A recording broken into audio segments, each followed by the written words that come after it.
सभी को इस मसीह का मधुर नाम से जय मसीह की। आइए प्रिय, इस समय हम परमेश्वर वचन को ध्यान करेंगे। हमारा बीच में आज कमलेश भाई है यूपी से, परमेश्वर वचन को सुनाएंगे। जय मसीह ब्रदर। जय मसीह भाई।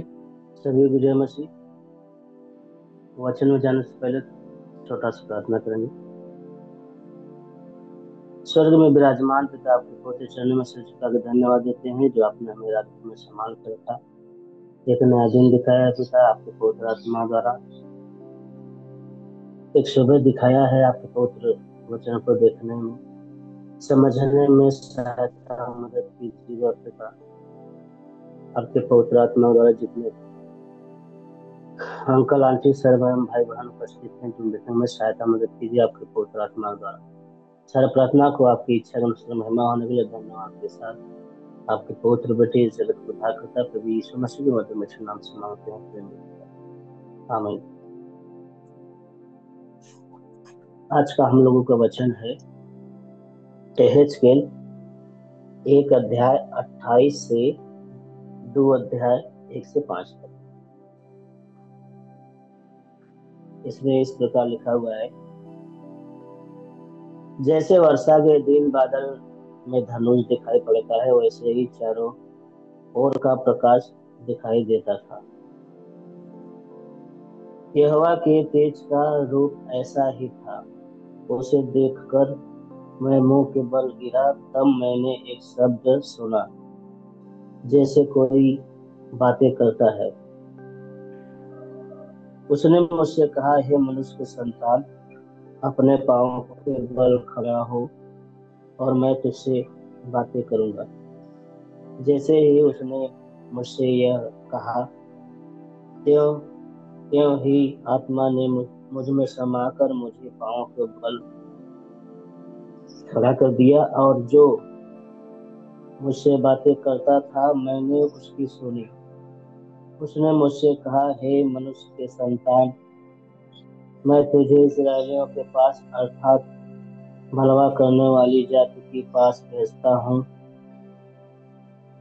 जिन्होंने मेरे विरुद्ध बलवा किया है। उनके पुरखा और वे भी आज के दिन तक मेरे विरुद्ध अपराध करते चले आए हैं। इस पीढ़ी के लोग जिनके पास मैं तुझे भेजता हूँ, वे निर्लज्ज और हठीले हैं। और तू उनसे कहना, प्रभु यहोवा योग कहता है। इससे वे जो बलवा करने वाले घराने के हैं, चाहे वे सुने या ना सुने, तो भी वे इतना जान लेंगे कि हमारे बीच एक भविष्यवक्ता प्रकट हुआ है। अब इसमें हम लोग देख पा रहे हैं कि एहेजकेल से परमेश्वर बातें। इस समय एहेजकेल यहोवा किंग जो एक राजा था, उस समय बंदी बनाया हुआ था उन लोगों को। तो परमेश्वर ने नदी के तट पर एहेजकेल से बातें कर रहे हैं कि तुम मेरे लिए सुसमाचार सुनाना। जो पाप में है, जो मेरे विरुद्ध काम कर रहे हैं, मेरे लोगों को सता रहे हैं, तुम क्या करो, मेरा वचन उन लोगों को सुनाओ। क्योंकि परमेश्वर बुराई से नफरत करता है,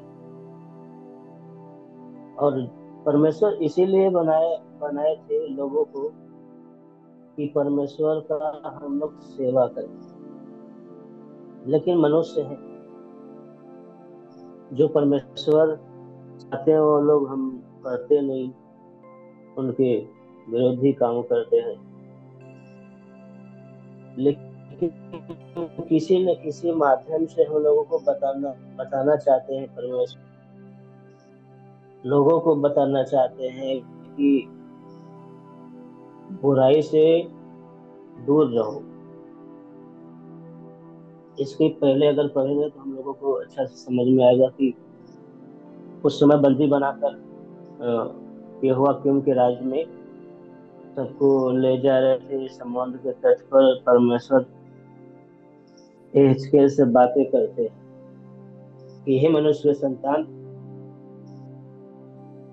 जैसे वर्षा के दिन बादल में धनुष दिखाई देता है, वैसे ही चारों ओर प्रकाश दिखाई देता था उस समय। फिर एहजकेल से बात करते हैं परमेश्वर कि अपने पांव पर खड़े हो जाओ। जब परमेश्वर का आत्मा एहजकेल के अंदर समाया, तब वैसा वो किया। तब परमेश्वर बात की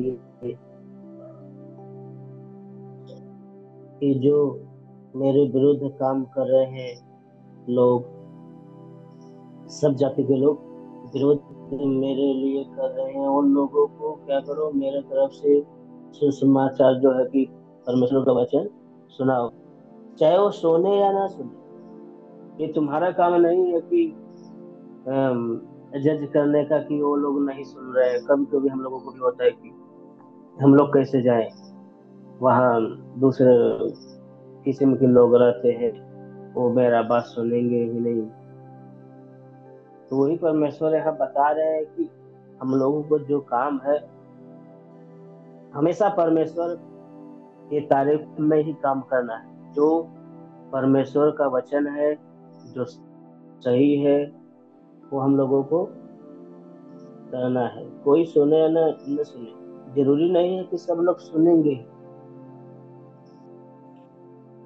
परमेश्वर जिसको चाहेंगे वही सुनेगा, वही परमेश्वर के पीछे चलेगा,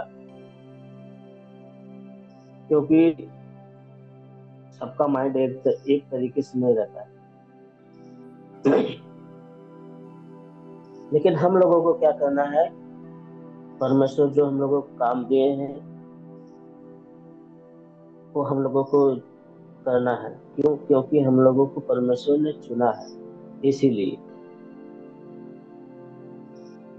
इसी तरीके से हम लोग आज देखने वाले हैं।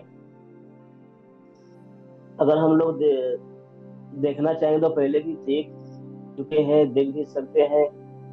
दानियल की भी बुक में मिल जाएगा, क्योंकि जब लोग नबूकदनेस्सर जो राजा था, उन लोगों को भी बंदी बनाकर अपने देश में ले गया था। लेकिन उन लोगों का 4 लोगों का विश्वास बहुत अटल था, मजबूत था। बदवाई में भी परमेश्वर के लिए ही काम किए। ऐसा नहीं हुआ कि परमेश्वर का हम लोग इतना दिन से परमेश्वर की बात सुन रहे हैं, कर रहे हैं, लेकिन हम लोगों का परमेश्वर सुन ही नहीं रहे। ऐसा वो लोग कभी नहीं किए और न कहा। हमेशा अपने परमेश्वर का उन्होंने तारीफ किया। हम लोग देख सकते हैं जो शद्रक मेशक अबेदनगो, जो कि आग में फेंक दिया नबूकदनेस्सर, लेकिन तो भी उन लोगों का विश्वास कम नहीं हुआ।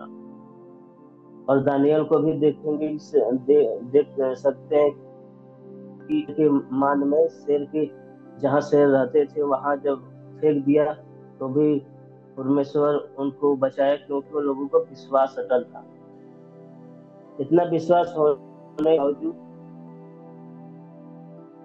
इतना कष्ट लोगों ने नबूकदनेस्सर दिया, लेकिन इतना कष्ट होने के बावजूद भी वो लोग क्या किए, अपना विश्वास कम नहीं किए। इसी तरीके से हम आज 2 स्त्रियों के बारे में जानने वाले हैं। ऐसे ही उन लोगों का कष्ट मिला, लेकिन फिर भी अपने विश्वास में अटल रही उन्होंने। उनका नाम अगर हम लोग देखेंगे तो उन दोनों स्त्रियों का नाम, एक का तो पेर पेटुआ, और एक जो है फेलिसिटी कहेंगे।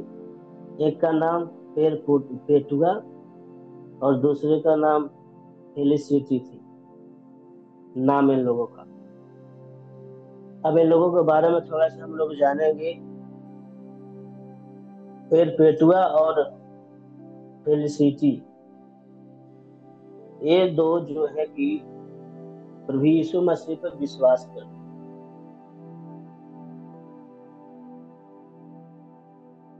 पेटुआ जो कि कार्थेज एक धनी रोमन परिवार की एक युवा कुलीन महिला थी। उनका जो है 22 वर्ष की आयु में वह विवाहित थी और एक पुत्र, एक शिष्य था। मतलब जो पेटुआ है उनका 22 वर्ष में ही उनका शादी हो गया था।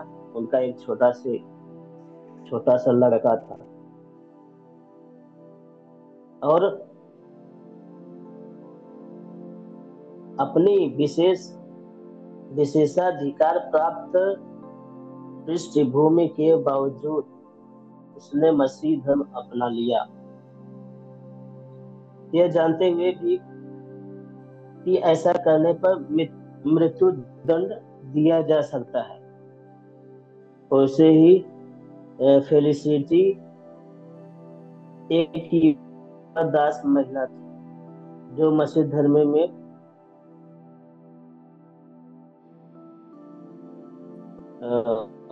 वो धनी मनुष्य, मतलब कि थोड़ा पैसा वाली थी। और उसी की एक दास जो है कि फेलिसिटी जो है कि दास, दूसरे भाषा में बोल सकते हैं नौकर थी। ये दोनों क्या किया कि प्रभु यीशु मसीह पर विश्वास, बहुत मजबूत विश्वास इन्होंने किया। उस समय सेप्टिमियस एक जो है कि सेमेरस एक तानाशाह, जिसमें तीसरी शताब्दी उसमें एक राजा था जो कि सेवेरस नाम का था। उसमें मसीह लोगों को बहुत सताव करता था, बहुत लोगों को सताता था। उसी का रोम पर राज्य था, मतलब वो रोम का राजा था उस समय। मसीहियों के विरोध जो कि खिलाफ काम करता था, सजा देता था। जैसे कि उसने उन्हें कैद करता था, सताता था, जंगली जानवरों को और तलवार से मार देता था। उन लोगों में पेटुआ और फेलिसिटी भी थी। इन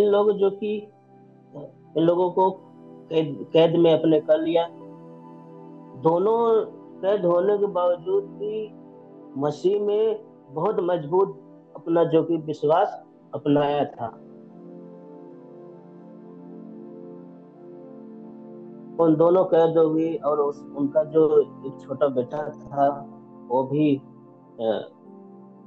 कैद हुआ। और जो फेलिसिटी थी वो गर्भवती थी उस टाइम, जिस टाइम की उन लोगों को बंदी बनाया गया। अब पेटुआ जो है एक छोटा बच्चा था उनके साथ में, और फेलिसिटी गर्भवती उस टाइम थी जब ये जो राजा था सेवेरस जब कैद किया था। इनके पिता जो है बहुत समझाए, बहुत बोले कि जब वो सताव दे रहे हैं तो आप क्या करो कि यीशु मसीह को छोड़ दो।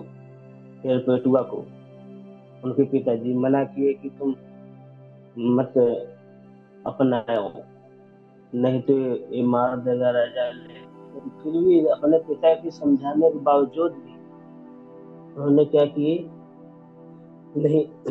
नहीं छोड़ा। जब राजा अन्य मसीहों के लिए चेतावनी के रूप में बोला, दोनों महिलाओं ने अपना विश्वास नहीं छोड़ा, क्योंकि वो बोला कि अगर जो पर मैं यीशु मसीह को नहीं छोड़ेगा, उसको क्या करूंगा, मैं मृत्यु दंड दूंगा। इन लोगों को अपने जान को अपने जान को छोड़ दिया कि ये मेरे परमेश्वर के आगे मेरा जान जो है, मेरा प्राण, मेरा शरीर जो है कुछ भी नहीं है। सिर्फ क्या किए, अपना विश्वास मजबूत किए।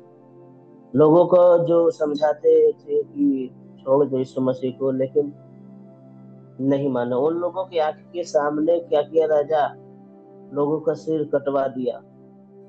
जब वो नहीं माने तो उन लोगों का भी सिर कटवा दिया।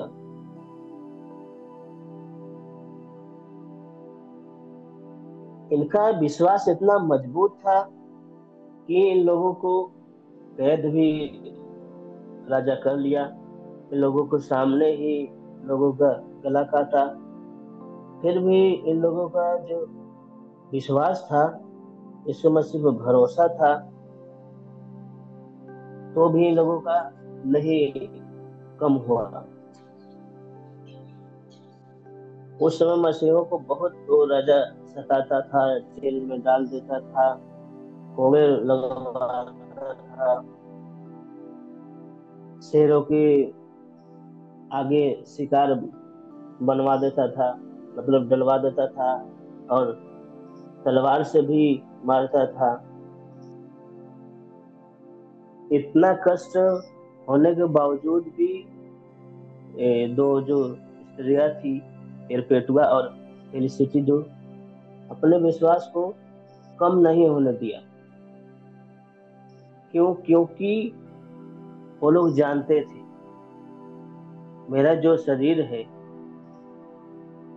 ये तो नासवान है, मतलब यहाँ धरती पर नाश ही होगा किसी भी तरीके से। लेकिन हम लोग वचन में भी देख चुके हैं, तो पौलुस जो बोलते हैं कि जीना है तो मसीह की तरह जियो, मर जाएंगे तो हम लोगों का नुकसान नहीं है, लाभ ही है।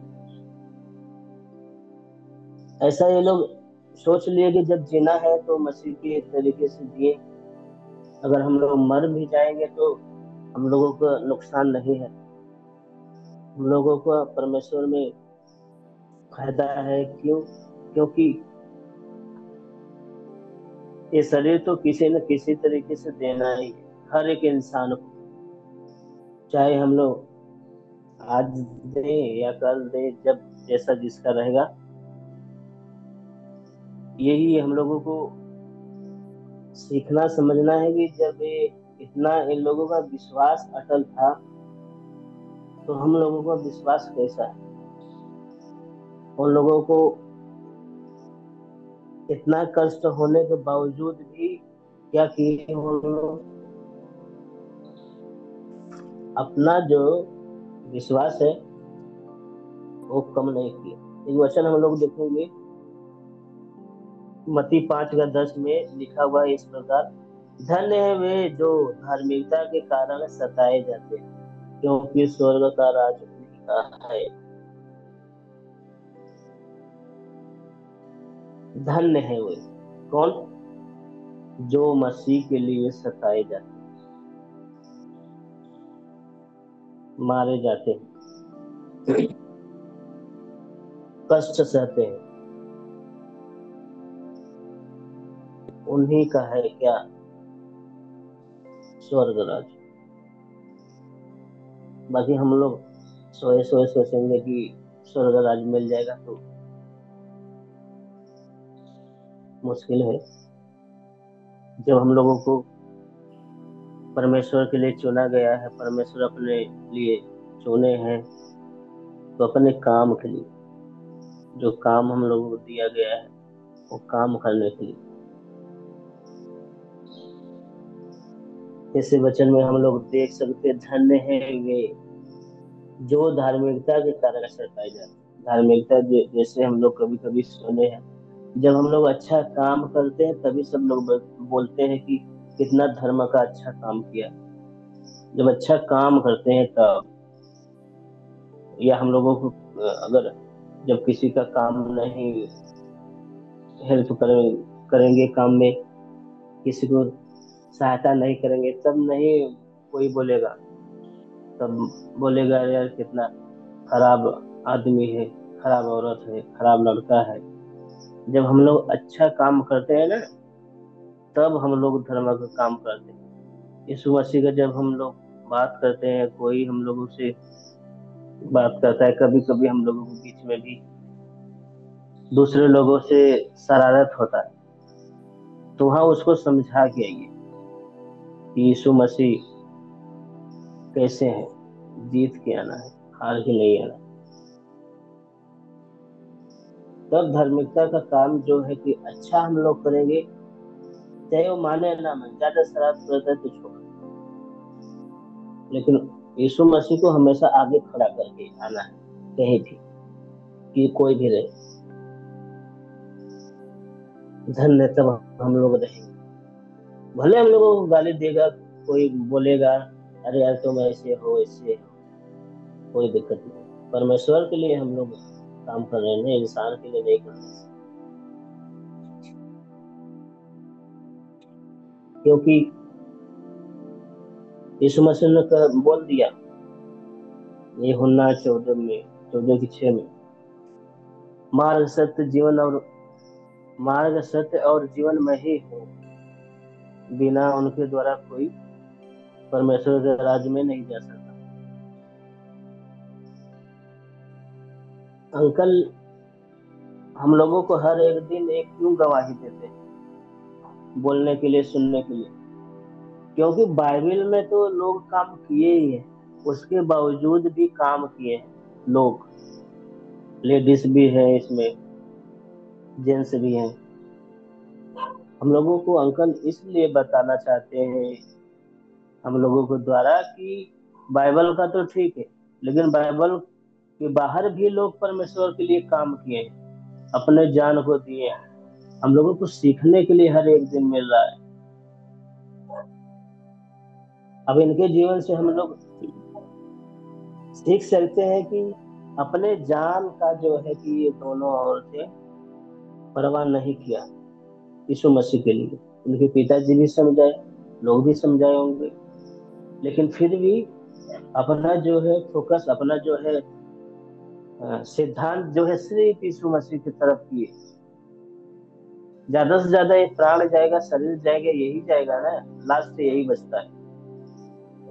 धन दौलत को कोई उतना ध्यान नहीं रखता कि यार मैं जाऊंगा तो लेके जाऊंगा, यार जाएगा तो सिर्फ शरीर लेके।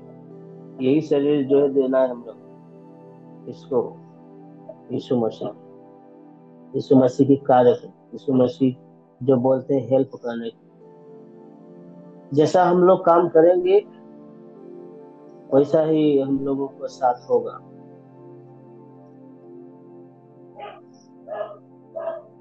उनके विश्वास को देखते हैं कि इतना कष्ट के बावजूद भी अपना विश्वास जो है कम नहीं किए, बढ़ाए ही रहे। तो आज की इस सीख से हम लोगों को सीखना है कि इन लोगों को इतना कष्ट दिया गया, इतना सुनना पड़ा, फिर भी क्या किए, विश्वास अपना कम नहीं किए, अपने प्राण को दे दिए, अपने शरीर को इस्तेमाल कर दिए यीशु मसीह के। इस सीख में सभी को ज्ञान बुद्धि परमेश्वर आशीष दे, प्रार्थना करेंगे।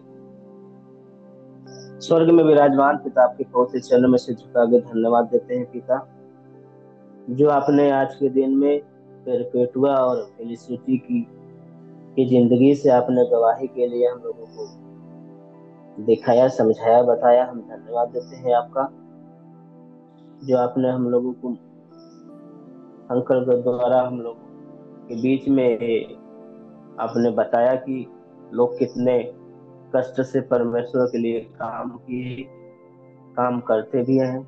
हम लोगों को भी सहायता मदद कीजिए पिता, कि हम लोग आपके पवित्र आत्मा द्वारा काम कर सके, महिमा कर सके।